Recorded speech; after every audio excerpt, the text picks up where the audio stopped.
Shabbos, Daf Ayin Zayin through Pei Gimel. On Daf Ayin Zayin, the Gemara says, Amar Yehuda Marav, Kol ma shebara Kadosh Baruch Hu ba'olamo, labar davar echad levatala. Everything Hashem created, nothing is for naught. Everything has a purpose. Gemara gives a bunch of examples. Bara shablul, Hashem created snails. Lachasis, it's a remedy for a sore. Bara zvuv, Hashem created flies. These are all things that we would think, why do we need them? Who asked for flies? No, there's a purpose for it. Litzira, it can be crushed and spread as a remedy on a wasp sting. Yitush, yatush, lenachash. Mosquitoes, also, who needs mosquitoes? Lenachash, they can be remedies for snake bites. Lenachash, lechafafis. The snake itself can be a remedy, used for a remedy for a skin rash. Smamis, la'akrav, gecko can be a remedy for a scorpion bite. Hechi avid lahu, hechi avid lei, how do you prepare this remedy? Maisi chada hukuma v'chada chivra, you take one black gecko, one white gecko, and you cook them, shalki lahu v'shaifi lei, and you put them on the afflicted area. Tshuva the Shvus Yaakov, he talks about the question of using animals for medical research. Cats and dogs, you want to test drugs, you want to see safety testing, you want to see if they'll kill the patient. So they can be very useful if they're effective and they're safe. They can be useful for humans, but you want to test them first on animals. Can you do that? He's concerned potentially about tsar balei chayim, unnecessary pain to animals, and baltashchis, destruction of property for no reason, and he proves the basic point, the general consensus of the poskim, that these prohibitions of baltashchis and the prohibition of tsar balei chayim do not apply when there is benefit for humans, and he says medical research, even though it's not, we don't have the remedy here yet, but this is all called benefit for humans. He brings numerous proofs from the halacha that these isurim do not apply in the face of benefit for humans, and one of them is our Gemara. He says that you see that we take these different types of creatures, we can kill them and crush them and use them to make remedies for different ailments. He says you see that it's permitted to kill a balchai, a living creature, for refuah, for medicinal purposes. We're not worried about neither baltashchis nor tsar balei chayim. Daf Ayin Ches, the Gemara talks about if you carry a shtar chov, a note, a bill of indebtedness on Shabbos, if you carry it, are you chayev? So why shouldn't you be? It's certainly if it's if the debt is still in force, it's a valuable document. Certainly a chayev. The question is if it has already been paid up, so it no longer serves a purpose, are you chayev or pater? The Gemara brings a machlokes. The Gemara has various interpretations of what they're arguing about. So one of them is whether you're allowed to keep a shtar parua, whether it's permitted al pi halacha to retain a shtar that has already been paid off. The reason you wouldn't be allowed to is because it says in Eov, al tashkin ba'alecha avla, you're not allowed to keep in your house anything that can be used for an avla, anything that can be misused and abused to do something wrong, since the shtar parua can be used, can be presented again, and the debt collected again, which is theft. So that's an avla. So there's a machlokes. The Gemara says initially whether you're allowed to keep it in the house at all. Ika beinayu, that the Gemara says that another pshat, that kuli alma asur l'sho shtar parua, we paskin that it's awesome.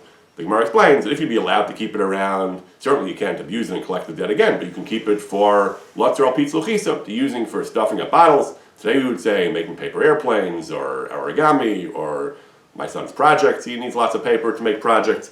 So you're allowed to do that if there's no problem of avla. And we paskin asur lasho shtar parua, you're not allowed to keep a shtar parua around because it could potentially be abused to collect the debt again, which is shelo kedin.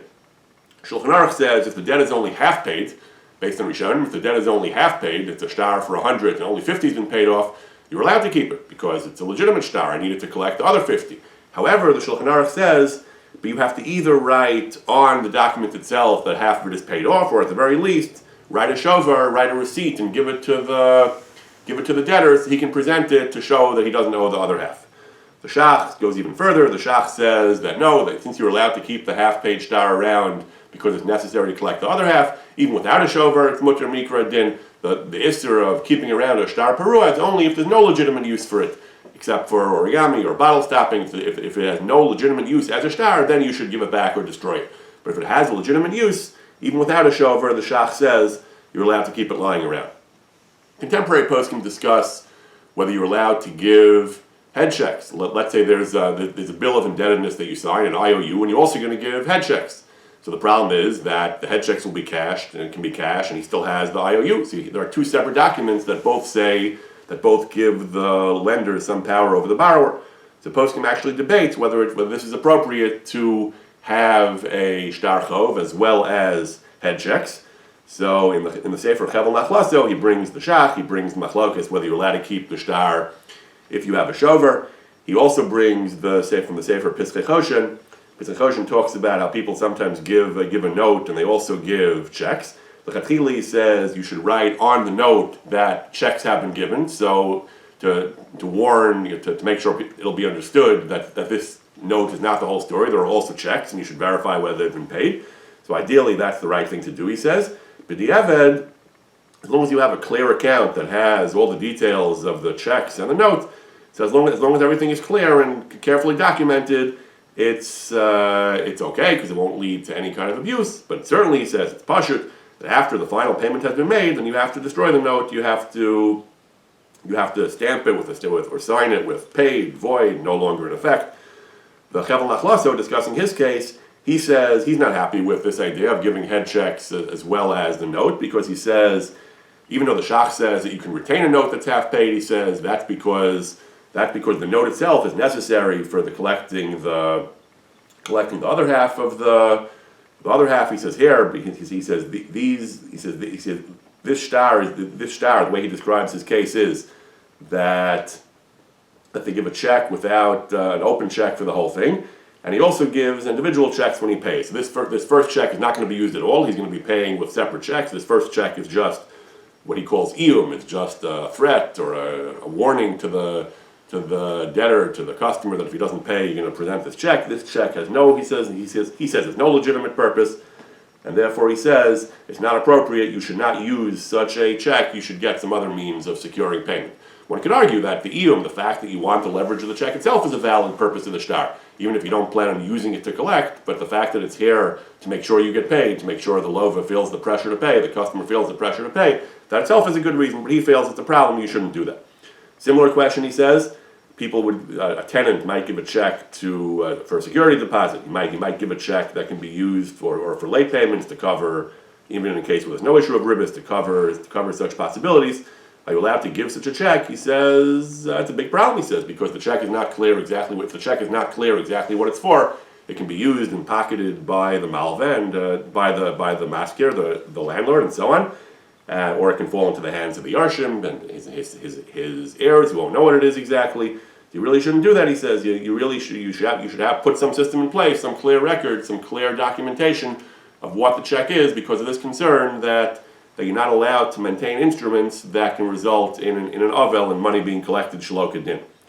The Gemara continues this discussion. The Gemara talks about machlokas of kos and shover. There's machlokas whether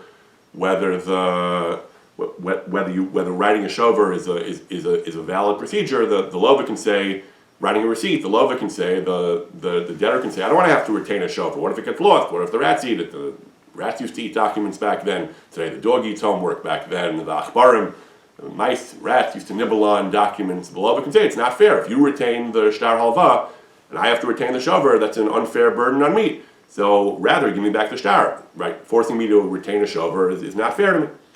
So the Gemara brings that discussion in the course of whether the malva is allowed to retain the shtar parua by writing a shover, whether we hold the kosvin shover or ain't kosvin shover. There are different ways to understand the Gemara. In the course of his discussion, Rashi says that the isra of shtar parua certainly applies even if you give a shover. That writing a shover doesn't help. It does not allow the malva to retain the shtar. It does not give him a heter to retain the shtar, because it can still lead to an avla, because the shover could get lost. Even if you hold kosvin shover and the malva has the right to say that you write a shover and that'll solve your problem, that's only if that's going to be if for some reason he can't get back the shtar right now. But if there's more outstanding on the shtar, other cases why he can't get back the shtar, but a case where he could get back the shtar or destroy it, he just wants to keep it to do origami and say you retain the shover, that he certainly can't do, because that's al tashkim b'lecha avla, because of the concern the shover might get lost. That's still called an avla. The fact that you're forcing the lova to rely on a shover is still considered al tashkim b'lecha avla. The Sharmishpat brings this Rashi and says, you see from Rashi that the rule of you can't keep a shtar parua is even if you're going to give the lova a shover to hold. He brings that the Shach himself is mesuprik about this. The Shach himself mentions this possibility. The Shach says that maybe even if you do give a shover, it is al tashma l'cha avla because you can lose a shover, or maybe not. Maybe as long as you've given a shover, there's no problem. But the Shamishpat says it's clear from Rashi that the Chazal's concern with Avla, with money being collected a second time, Shalom Kedin, applies even if you're willing to do the remedy of Shover, it's not good enough. Gemara goes on, has a long sugya about the different types of cloth, different types of parchment, and there were different levels of processing, different ways of making different types of parchment from the skin of an animal. Gemara talks about cloth and gvil and tochsustus, talks about diphthera. Diphthera, the Gemara explains that it was a parchment that had certain stages of processing but not others, the maliach, the kamiach, v'lo afitz. It had maliach and kamiach, it didn't have afitz. Kama shiuro, what is the share? The share generally is how much you have to carry to be chayiv. The share generally is what the amount that you can do something useful on it. What's the share of diphthera? Writing a get. That you write a get on diphthera. So it will be the share that you can write a get on. So it seems from Chazal that a get was typically written on some form of cloth, the kind of cloth called diphthera. In Shulchan Aruch we paskin, you can write a get on anything, even something which is forgeable, erasable, as long as you rely on Eid Masira, witnesses who saw it given over. You can write a get on pretty much anything. You can write a get on paper, on diphthera, on cheres, shards of pottery, on leaves, alei shel zayis, olive leaves, other leaves, and so on. The Ramah says, l'chatchila, you should write a get on klaf, and klaf of the same level of preparation as for a Sefer Torah, klaf mesukah and Sefer Torah, tefillin and mezuzahs, but ein ikuv v'davar zeh, not ma'akiv. The ideal is to write the get on klaf, Sefer Torah grade klaf, but it's not ma'akiv. But the evet, even on paper, it is okay. It's a very interesting historical process. Today, gittin are written on paper. They are written with a cloth, with a quill, with the same kind of quill we use for a Sefer Torah, and they're written with the same kind of ink for a Sefer Torah. The ksav is ksav ashuris, similar to the ksav in a Sefer Torah. It doesn't have all the dikdukim, but it's similar to a Sefer Torah. So everything is similar to a Sefer Torah, except the fact that we don't use cloth like we do for Sefer Torah, tefillin, and mezuzah. We use paper. A little more expensive paper, heavier grade paper than the cheap copy paper we use, but we basically use we use paper. So how this developed is an interesting question. By the turn of the 17th century, it was apparently common in Sephardic lands, but not Ashkenazic lands, to write gittin on paper. When exactly it developed is unclear, but we have even Ashkenazic poskim, the Bach, writing around the turn of the 17th century, recognized that the gittin that come from Salonika, he says, in Greece, in Turkey, in Mitzrayim, in Egypt, are written on paper. In Ashkenaz, it was not yet common. There's a tshuva in the Maram Lublin, also around that time, where he says that he writes to his correspondent, Plia be'enai, I'm amazed, I'm flabbergasted, he says, that you told me the get was written on paper. He says, that's not the custom in these countries, in Medina Seinu. He implies it might have been the custom in other countries, but in Ashkenaz, in Poland, he says, the custom is not to write on paper. However, by about 3/4 of a century later, it had become common in Ashkenaz as well. There's the Taz comments about paper. He says, he thinks paper is actually preferable because paper is harder to forge, because if you rub out the ink, the paper shows the marks of rubbing out, while cloth is easier to erase, which is, even though we don't require ksav shein yachal is in a get, but it's certainly better, he says. So he says paper would be ideal in principle. The minhag, he says, in our areas, in Poland and in Ashkenazic lands, is to write on cloth. He says, however, it started, he says, in the Gzeras in Medina, Volyn, Volhynia, and Ukraine, the Gzeras of Tat V'Tat in the mid 17th century, 1648, 49, that they were desperate, they needed to get mitzvah, people were disappearing or dying, and they had to write gittin. It was urgent, it was exigent. They didn't have cloth, so they began to use paper. And from there, the minhag became in general to use paper. Sephardic authorities of the same time, the Ramoshe ben Chaviv, the Get Pashut, the Chizkiah di Silva, the Pri Chadash, writing who are almost exact contemporaries from the latter half of the 17th century, they both write that in Yerushalayim, and from Yerushalayim the minhag was they wrote on paper, in other countries they wrote on paper, and he says even though the Maram Lublin didn't like it, but today he says the minhag is everywhere in Israel and even other places we write on paper. The Yeshuas Yaakov back in Ashkenaz a little bit later writes that the minhag is paper. I was thinking of protesting, he says, but I saw the Taz who says the minhag developed, and the minhag today, certainly, later I've heard him say the minhag today is to use paper, even though the time of the Gemara and earlier they used diphthera, they used some kind of cloth, today we use paper. The Gemara talks about the types of cloth that you use for Sefer Torah, tefillin, and mezuzah, respectively. The Gemara talks about gvil, which is the entire parchment. It talks about tochsustus and cloth, which involves splitting the parchment into two layers. The one layer is cloth, one other layer is tochsustus. It's actually machlokes, which layer is which, but we split it half and half, and we split it into two parts. One is klaf and one is doxustus. The halacha is that halacha l'moshe misinai, tefillin should be klaf, on klaf, mezuzah should be on doxustus. Talks on which side you write on, but the tefillin should be on klaf, mezuzah should be on doxustus. The Gemara comes out, that's only l'mitzvah. Those are lechatchila to write on those parts, to write on the klaf and doxustus. But the Eved, though, you can write on different parts of the klaf. The way the Rambam paskins, halacha l'moshe misinai, Sefer Torah should be on gvil, which is the entire, explains the process, the entire parchment. That tefillin should be on klaf, and mezuzah should be on doxustus. However, if you write on the wrong side, if you write on the inner-facing side, you're supposed to write on the outer-facing side, or vice versa. That the Gemara says is shina is possible. However, if you write on the wrong thing, the klaf or the doxustus, one or the other, he says, even though there is a halacha l'chatchila, l'mitzvah, which part are you supposed to write on? Sefer Torah should ideally be written on gvil, but if you write on klaf, it's still kosher. If you, not doxustus, but Sefer Torah could be written b'diavad on regular klaf. Mezuzah could be written on klaf or gvil, and again, mikra din, mezuzah could be written on anything. Doxustus is a mitzvah, l'chatchila. We don't actually make, by the time of the Shulchan Aruch already, we don't do this thing where we split the klaf into two parts. We just treat the parchment, we remove some of the outer stuff, we scrape off some of the outer stuff, and we scrape off a lot of the inner material, and then we have one thing left, and we call that klaf. That's what we write everything on. That's what generally the custom has been, apparently, for a long time. We write everything on that kind of klaf. We call it klaf, we write everything on it. Shulchan Aruch explains that has the status of klaf, because when we scrape off a thick part of the inner layer, the closer to the side of the animal, that is removing all the doxustus, so we don't take off the doxustus and use it, but we scrape off a big chunk of the inside of the inner side of the parchment, and what's left is equivalent to klaf. So when we write tefillin on it, that's fine, that's lechatchila. When we write mezuzah on it, apparently that's not lechatchila, because it says, the Shulchan Aruch paskins in mezuzah, you can write mezuzah on klaf or gvil, it's kosher, but doxustus is a mitzvah. We don't do doxustus, so we don't get that mitzvah, but what we do is klaf.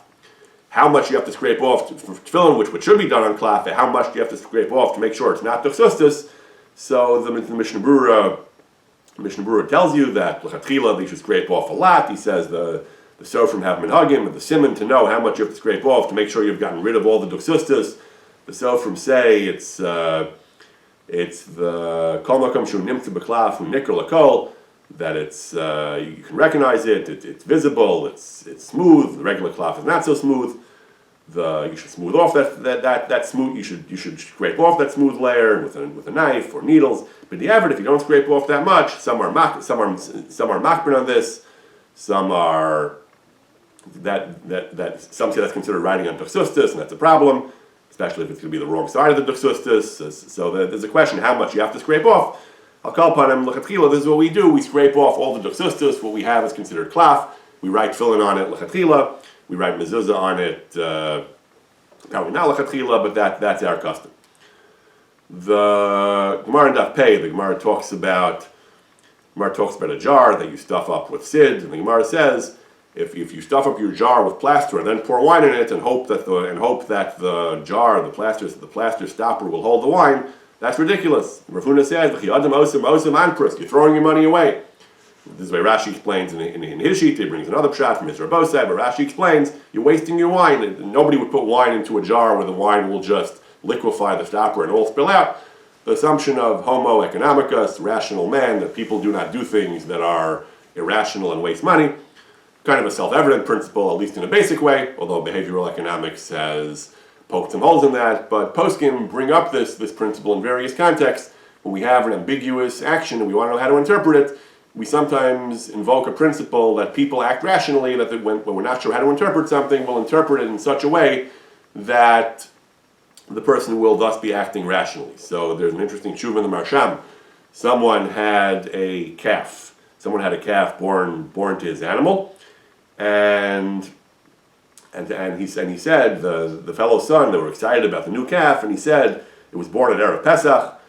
The calf was born. He said, we have a carbon pesachol, we have a little carbon pesach. A calf can't actually be a carbon pesach, it has to be a sheep. But he said it should be a carbon pesach. The kid apparently meant this in all seriousness. The father said, it'll be a good carbon pesachol. So the question was, maybe that's considered hektish. Now it's kashim, even though he can't be a Karim Pesach, a certain hektish would still be chal, it would be a problem. Rasham says no. He says we know that people don't waste money, and nobody rational would do such a thing. It might even be an isser to be makdash it, even if it's not. You're throwing your money away. You can't bring it. You can't bring it as a carbon. You can't use it anymore if it's kachim. So we should rather interpret that he was joking, that he didn't mean it because of this svara, that people don't make their money on birth. People don't just throw their money away. There's a similar tshuva earlier in the Marik. Marik talked about a case of a person who seemed to be settling down in a city. He invested some money in his preparations to live there. And the question was, should we view him as a permanent resident and he therefore would incur certain obligations toward the maintenance of the city? Or say no, as long as he hasn't formally declared his intention to settle down there, maybe he's not a permanent resident. So the Marik says no, that people don't make their money on birth. People don't just throw their money away. People who are transient and are planning on leaving wouldn't be spending significant sums of money on their preparation. So clearly he means to stay because there's an assumption that he's behaving rationally, and therefore we trigger the halachos that apply to a permanent resident.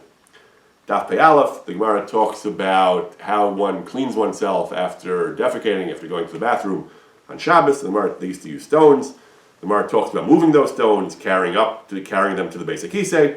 The Gemara says it's not a problem. Gadol covered abrios. Back to the Sugya and Brachos. Covered abrios. The preservation of human dignity is such an important value. It's delcha lo saseh shebetorah. It overrides a biblical prohibition. Rashi explains that this is total drabanan. Rashi says the issue is tircha, that schlepping stones around on Shabbos is a rabbinic prohibition, even though it's lo saser, that as we saw earlier in the Masechta, that there's the prohibition of lo saser, of disobeying Chazal, applies to drabanans, but b'makom covered abrios, they said it's okay, because if you can't clean yourself, it can be a situation of covered abrios. So they said you're allowed to do this thing of tircha, you're allowed to engage in this tircha, which would otherwise be prohibited on Shabbos. The Gemara goes on, the Gemara talks about being metaltal muktzah, the Gemara goes on and talks about moving twigs for cleaning your teeth. Also a question of covered abrios. The Gemara says why that should also be mutter. So the Gemara says that that's a toothpick thing. You should really be able to set it aside before Shabbos. That you know what you're eating. You should set aside your toothpick so that you shouldn't have to do it on Shabbos. There's no need to suspend muktzah, but here a person doesn't know exactly where his bathroom is going to be. Sometimes the public bathroom is full. He has to go someplace else where he won't have his stones set aside. So because of that, they suspended Isurim Drabanan. So the Gemara is clear that both the Isur of Tircha as well as the Isur of Muktzah are suspended when necessary because of covered abrios. This is machlokes among the Rishonim, whether that applies even to the Isur of carrying. If you're carrying, not carrying deraisa, but if you're carrying in a carmelis, which is Drabanan, would they suspend that Isur too because of covered abrios? That's a question. We don't just say every Drabanan is mutter for covered abrios, but at least these Isurim of Tircha and Muktzah, they suspended because of covered abrios. That's how we paskin in the Shulchan Aruch. There's machlokes, Magen Avram and Eliyah Rabbah, Shabur brings them, whether a person who has a bathroom which is, he knows in advance where his bathroom is, it's a private bathroom, and he knows what he's getting into, so then there's no reason he shouldn't set aside stones before Shabbos. So the Magen Avram says it'd be usher then. Eliyah Rabbah says no. The way he understands the Gemara based on the Lavush is that when the Gemara says, the Gemara's language is that Adam Kaveh Makmal Basic Kisei, does the person know where he's going to go to the bathroom? Rashi says it means that he doesn't know where his bathroom is going to be, but if he does know it's a private bathroom, Magen Avram says usher. But the Eliyah Rabbah says based on the Lavush, it means the person doesn't think about this. The person doesn't always have the presence of mind to plan all his bathroom preparations before Shabbos. So then he's allowed to do these Yisurim on Shabbos for covered abrios. This is a major point that poskim discuss Bisman Hazeh. Toilet paper in countries that we know typically comes on rolls, and tearing off the paper, everyone agrees, is an Isser on Shabbos. Some say it's an Isser D'Oraisa, some say it's a Drabanan, but tearing off paper from a roll on Shabbos is Usser, or tissues that are connected to each other is Usser on Shabbos to take them off. So what do you do if you're in the bathroom and you don't have toilet paper, you don't have tissues, and you can't find any that you can't find any individual tissues or any pre-cut toilet paper? What are you supposed to do? To not clean yourself is a question of covered abrios.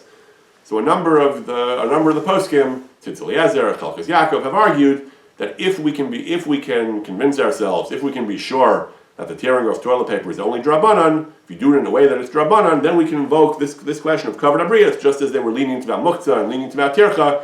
They would be lenient to do the malacha of kareya or masakein or machatech. If you do it in a way that it's only drabanan, then it would be okay. How is it drabanan? Either use a shinui, tear it with your elbow, they say, or tear it with your foot. Don't just tear it off with your hand and fingers. Some say if you wet it, and then it'll just tear irregularly. When you drop it in the toilet, it'll tear automatically. But if you can find a way, like a shinui, which is considered a malacha drabanan, then because of covered abrios, then you can do it. Halachos Yaakov points out, even though the Magen Avraham says that you should have done it before Shabbos, that doesn't mean that if you're stuck in the bathroom on Shabbos, there's no heter. That means, you should set it up. You should, going into Shabbos, you should do it in such a way that you have pre-cut toilet paper. You shouldn't rely on these shinuyim. But if you're there on Shabbos and the only eitzah is to just be dirty or to not go to the bathroom, which is dangerous, Chazal say, then certainly you can be mekel to do isurim drabanan because of covered abrios, and this is generally, this is the consensus, it seems. But the Rabbos can point out that this is, again, only if there's no other eitzah. If you're in someone else's house, and ideally you should ask them, do you have toilet paper? Is there something else I can use? But if you're in your own house, if there's nothing else, then you're in public, and the only choice is to have a covered abrios violation, you're allowed to cut the toilet paper if you do it with a proper shina. The Rabbi Josh Flug of YU makes a similar argument with regards to toilets that are equipped with motion sensors. If you're in a hotel or something and the only toilet has a motion sensor, and if you use the toilet, then it'll flush. He says, according to many poskim, most poskim, the use of electricity in this fashion is drabanan. There are some poskim who say electricity might be daraisa in some cases, but certainly if we assume electricity is drabanan, then it's an issue drabanan, and it's true, you can't just do it for no reason, but again, it's covered abrios to have the toilet flush, and therefore, if it's a covered abrios issue, you'd be allowed to do isurim drabanan. Daf Pei Beis, the Gemara starts on the end of Daf Pei Aleph. It talks a little bit about kishuf. The Gemara initially was discussing going to the bathroom and certain things which can cause kishuf. The Gemara says, what are kshafim? What's the issue of kshafim? The Gemara brings a story. It begins on Pei Aleph and goes on to Pei Beis. It says that Rav Chisda and Rabbi Bar Rav Huna were traveling on a ship. There was a certain matronisa, a certain woman, that she wanted to travel with them. They didn't give her a seat. So she, either to take revenge despite them or to just force them to give her passage, she said something. Rashi says she engaged in kishuf and she stopped the ship. She was able to halt the ship by magic, by witchcraft. So they said something. Rashi says they didn't do witchcraft. They did a shem tara. They used the holy divine name and they released the ship and they were able to travel. They foiled her plan. She said, you win. I concede. I can't beat you. My kishuf is not effective against you. Why not? It wasn't just because they knew the Shem Tara.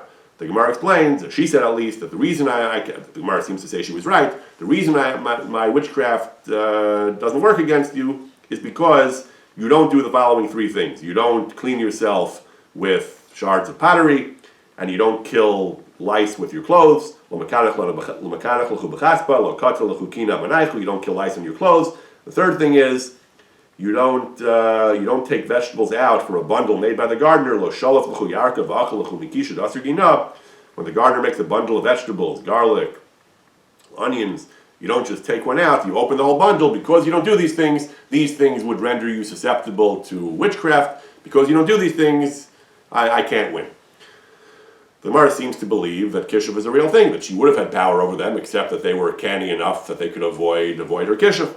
The Rambam, along with other Rishonim, but the Rambam, most famously, does not believe in kishuf. The Rambam says, regarding incantation, someone's been bitten by a scorpion or a snake, he's allowed to mutter incantations, lachash, even though they don't work, the Rambam says. He can do it because it makes the person feel better. It's a psychosomatic refuah, placebo, but it doesn't actually work. It's a sakana, so to make sure that he doesn't become agitated, which will be bad for him, they allowed you to do it, but it doesn't actually work. The Rambam is actually born in Shulchan Aruch, despite the fact that the Shulchan Aruch had his magid and in general presumably didn't really believe in the Rambam's hardline rationalist view. The Shulchan Aruch brings this line in the Rambam, it doesn't actually work. The Gaon has a famous, very sharp critique of this Rambam, that the Rambam in other places also writes that kishuf is sheker, b'chazav, and it's things that the idolaters do. Anyone who believes that these things are real and the Torah forbids them is a fool. The people who have infirm intellects, but in Klal Yisrael, who are balei chachma, who are wise, know that these things are nonsense, and so on. But the Gaon has a very sharp critique of this Rambam. Everyone, he says, following the Rambam disagrees with him. Not quite everyone, but many certainly disagree with the Rambam, because the Gemara is full of lachash. We had in the previous Sigus in Shabbos, we had many Gemaras that talked about incantations earlier in the Masechta. The Rambam was swayed by the philosophy, According to one gears to the cursed philosophy in the Gaon, some take out the word cursed.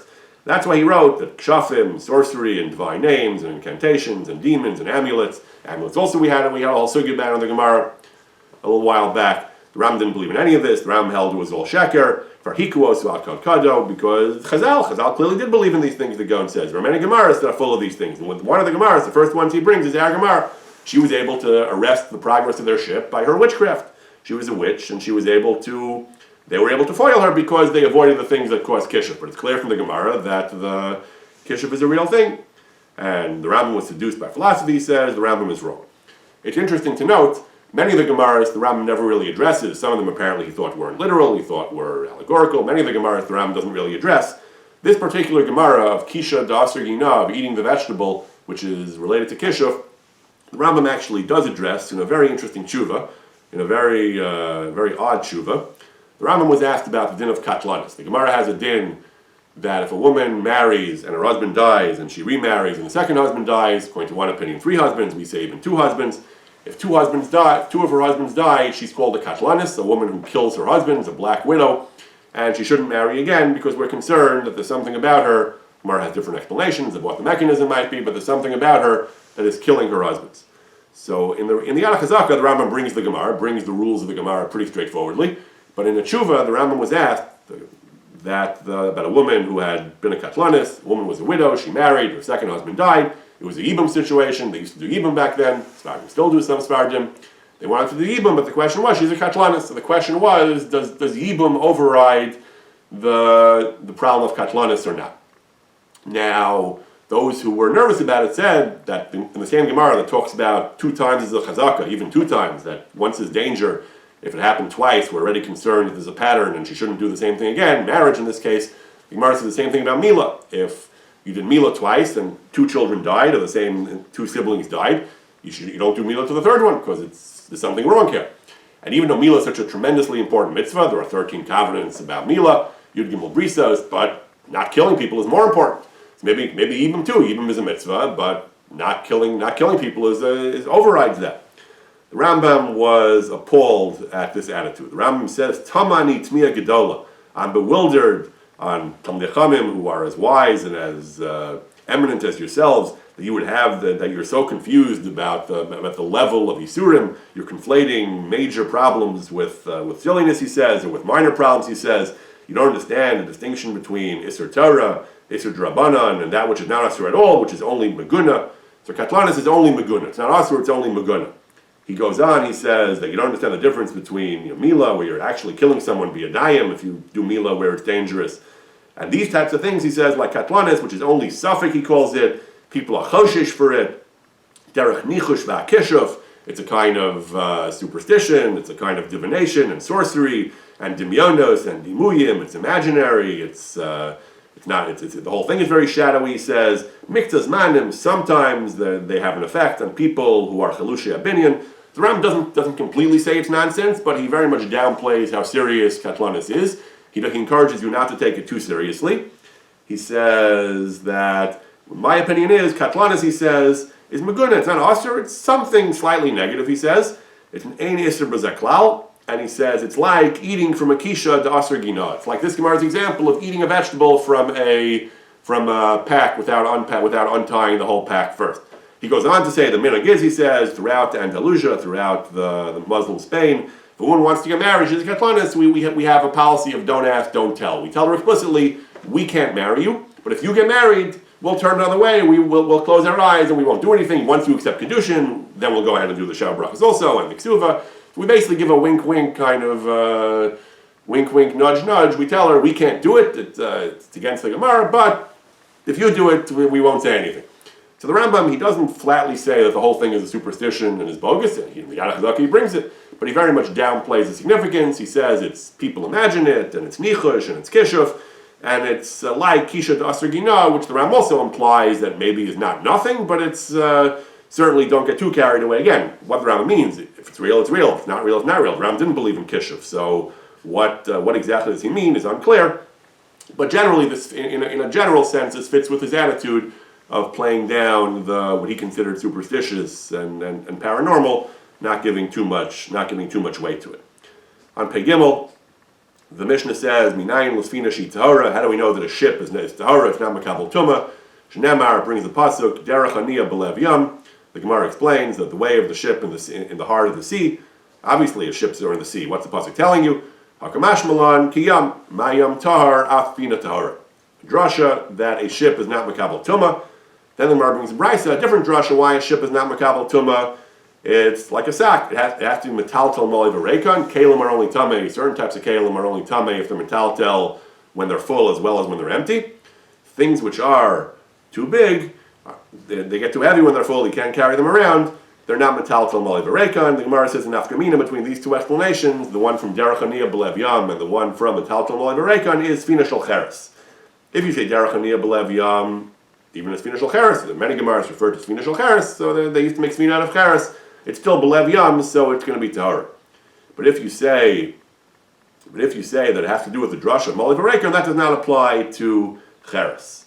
It's still tamei. It only applies to certain types of kalim, wood, sack, and other ones, sackcloth, but doesn't apply to cheres. This discussion comes up in the modern era in the context of airplanes. Airplanes flying over graves. Kohanim want to fly in airplanes, so there's a lot of literature in contemporary poskim. Different reasons why that might or might not be okay. Normally, if a Kohen goes over a grave, then the tumah goes up arbitrarily high, indefinitely high, and we be mitameim. And the question is there are several questions involved. One group of questions is the airplane a hefsek? Can the airplane be a hefsek? So there are a number of different issues, zarek, other issues about whether the airplane is a hefsek or not. One of the issues is the airplane makabel tumah? Something that's makabel tumah is not a hefsek. Why wouldn't an airplane be makabel tumah? Why would or wouldn't it? So there are several arguments, but one thing that was proposed by Rabbi Daniel Wolf is that based on our Mishnah, sfina is not makabel tumah. That's a sfina because it's b'lev yam. What does it have to do with an airplane? An airplane doesn't fly and doesn't go in the water; it goes in the sky. Why would it apply to airplane? So even though the Pashup Pshat of the Gemara, most Rishonim say the Pshat of the Gemara is that it's Xeris Akasav, it doesn't apply to things in the sea. The Rambam has a somewhat different explanation, even though the Rambam in some places brings the standard explanation, but in one place in his Hilchos Kalim, the Rambam says that it's not makabel tumah because it's not like the kalim ha'amurim b'Torah. It's different from the kalim ha'amurim b'Torah. Doesn't say anything about the sea. He just says it's different from the kalim ha'amurim b'Torah. A very opaque statement. How is it different? In what ways is it different from kalim ha'amurim b'Torah? So Rabbi Wolf suggests maybe it means a keli is something that you use, that you control, like a hammer, or like something that you use, a spinning wheel, shoes that you wear, that you handle, that's in your control. Something that you go into that's bigger than you, that's larger than you. It's a vehicle you travel in. That's not a keli. If that would be Pshat of the Rambam, an airplane also might not be makabel tumah. That's not limited to what material it is. That's not limited to sack or eitz. That could apply to anything, even a metal one maybe. And therefore, there might be a reason for an airplane not to makabel tumah. He himself agrees, though, that this is a very weak argument. It's first of all, he says the Rambam is the other Rishonim don't explain like this, and even the Rambam himself explains differently in I think in other places. And it's not even clear, right? In the Pirush Mishnah, the Rambam says that it just means whether it's biyam, like the other Rishonim say. Even according to what he says in the Yad HaChazaka, it's not clear what he means, how it's different from Kalim. It's against other Rishonim. So halacha, this is not a very strong argument, but it's an interesting idea. Rabbi J. David Blech, in a discussion of Kohanim and airplanes, brings that Rabbi Yehuda Gershuni brings from the Sidrei Taras, a classic work on Hilchos Tumah and Tara by Rav Gershon Chanoch Henoch of Radzin, that he brings a Tosas Rid who says that a new Hezbollah, it's not just Xeris Akasim because it's in the water, that a ship is not Tameh, it's not because it's different from other Kalim, that he says that the idea of a ship is that a Keli, the walls are supposed to hold things in. You have a bottle of orange juice in the refrigerator, the point of the Keli is to hold the juice in so it doesn't spill out and get lost and scatter all over the place or make a mess. He says a ship is the opposite. The point of the walls of the ship is to keep the water out, not to keep people in. It's a kind of philosophical question. You can look at it the other way around. The job of the ship is to keep people in and not fall into the river. But based on Tosas Rid, the Sidrei Tara says that a ship is different in that the walls are the walls are meant to keep water out rather than keep people in. Sidrei Taras himself is not sure that would apply to metal kalim because metal kalim are not even pshutik limat. They don't have to be receptacles at all. Might not apply.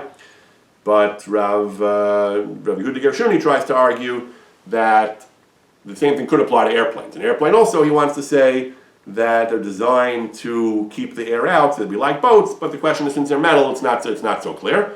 Rabbi Black himself disagrees. Rabbi Black himself says that this would not apply to airplanes. He says in a ship, it's true, the Tosrid says, it's true that the walls of a ship are to keep the water out. An airplane, Rabbi Black says, the walls of the air are not to keep the air out, to keep the air in. They need pressure inside, not outside. He says they're designed to keep passengers inside, so they can't from falling out and falling to their death, protecting from the elements. So an airplane, even according to this Hezbollah, the Tosis Rid, would still be Makabal Tumah and would not, and this is not relevant. The other idea of the Gemara about Matal Tumah Vareka, and that's something that I think the Gemara is going to get to in future daf, and maybe we'll discuss it further then.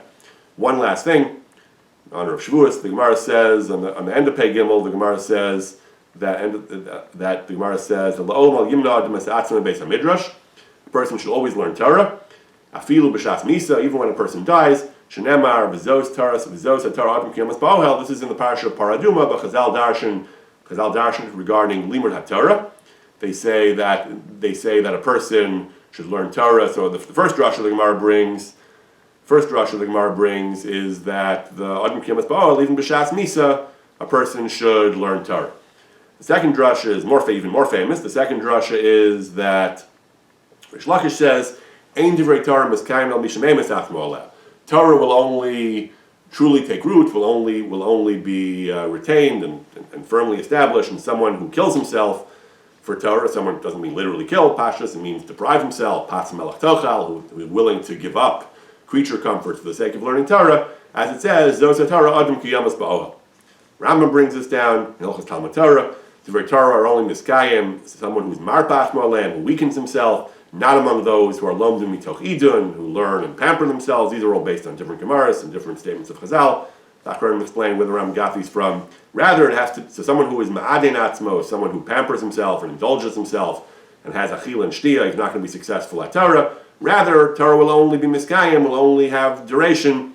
Mishamemes atzmo alein, as per the Gemara, someone who kills himself, mitzar gufo tamid, he puts himself through suffering, leitin shina le'enav, he can't indulge in too much sleep, ulafap of tnuma. The Chacham said, derech remez, adam ki yamas ba'ohel, ein Torah miskayemes, el mishmemes atma ba'olei chacham. Torah will only have a lasting, only be permanent among those who are memes atma in the yeshivas, in the olei chacham, learning with Torah scholars. There's a celebrated passage in the Sefer Leket Yosher, student of the Trumas Hadeshen, 15th century. So he writes that about his Rebbe, the Trumas Hadeshen, there were certain young men, rich young men, bachurim ashirim. They would study Torah, but they were pampered, they were spoiled, and so that they didn't want to have to get up and grab svarim. So they had these rotating tables, and instead of having to get up and get svarim, they would just spin the table, and the svarim would come to them. His Rebbe, he said, the Trumas Hadeshen felt that was not a good idea. On the contrary, when you exert yourself, when you have tareach, and then you remember what you learned. And he says, and he wants to say, this is based on this language of the poskim, lo ke'elu shalom mitoch idun, that those who learn when pampering themselves, kipshuto, you learn, it means that if you pamper yourself, it'll take time away from Torah, that if you don't have what you need, you'll be agitated, you won't be able to learn. But he says he has a different spin. He says it means that by the suffering itself, that helps you remember, by the exertion and the suffering, taking yourself out of your comfort zone, that will help you retain what you learn. There are other opinions, though, there are various contemporary statements by different rabbinic thinkers on both sides of this. They bring in the name of the Chazon Ish, that he said that looking for stuff in Svarim, browsing, flipping pages, he says, that's not Yigiyas HaTorah. That's just a necessary thing you need to do in order to find stuff, but that's not Yigiyas HaTorah. I saw they bring from Rav Hutner in the introduction to one of the volumes of Otzim Mefarshei Talmud, which was an anthology meant to make life easier. Instead of having to look up 50 Svarim, you can just have everything presented to you on the page of Talmud that you're learning. He says that's not a violation of, that's not a lack of Amelis B'Torah. There's no mitzvah to go look for stuff, to physically go and find stuff. He says that's just chipus. That's chipus. That's not Amelis B'Torah. Therefore, he supports the project of Otzim Mefarshei Talmud. I wanted to find the exact quote of Rav Hutner in a first-hand source. Unfortunately, even with Otzra Chachma being free, it took a fair amount of effort, and in light of this idea that spending time just looking for stuff may not be Yigiyas HaTorah, I did not track down the primary source, but this is what they quote in the name of her footnote. Have Chai Kasher V'Samech.